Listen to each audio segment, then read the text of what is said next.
અને તેમના સાથીદારોની પવિત્ર યાદમાં શ્રદ્ધાભેર તાજિયાના જુલુસનું આયોજન કરાયું હતું. અન્યાય સામે બલિદાનના પ્રતિકરૂપ ઇમામ હુસૈનની સ્મૃતિમાં યોજાયેલું આ ધાર્મિક જુલુસ અંકલેશ્વરના વિવિધ વિસ્તારોમાંથી શરૂ થઈને હલીમશાહ દાતાર ભંડારીની દરગાહ સુધી યોજાયું હતું, જેમાં ઇમામ હુસૈનના રોજાની પવિત્ર છબી સાથે મોટી સંખ્યામાં અકીદતમંદો અને અંકલેશ્વર મુસ્લિમ સમાજના અગ્રણીઓ ભારે હૃદય અને અકીદત સાથે જોડાયા હતા. ઇસ્લામના આદરણીય પૈગંબર હઝરત મુહમ્મદ સલ્લલ્લાહુ અલૈહિ વસલ્લમના નવાસા ઇમામ હુસૈન સત્ય, ન્યાય, ઇન્સાફ અને માનવતાના શાશ્વત મૂલ્યોની રક્ષા કાજે કરબલાની ઐતિહાસિક ભૂમિ પર પોતાના પરિવાર અને વફાદાર સાથીઓ સાથે અદ્વિતીય બલિદાન આપ્યું હતું, જેની યાદમાં આ જુલુસનું આયોજન થાય છે.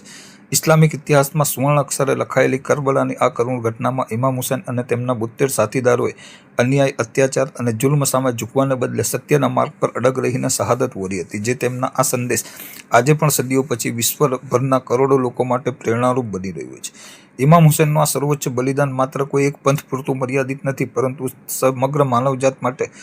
અત્યાચાર સામે અવાજ ઉઠાવવાનું અને ઇન્સાફના પક્ષમાં ઊભા રહેવાનું એક સનાતન પ્રતીક છે. કરબલાના મેદાનમાં ઇમામ હુસૈન અને તેમના ભૂખ્યા તરસ્યા માસૂમ બાળકો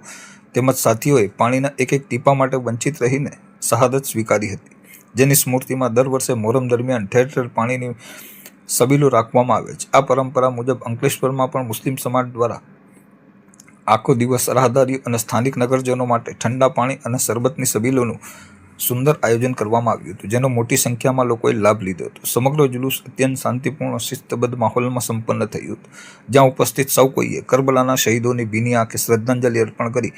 અસાધ્ય પરિસ્થિતિઓમાં પણ સત્ય,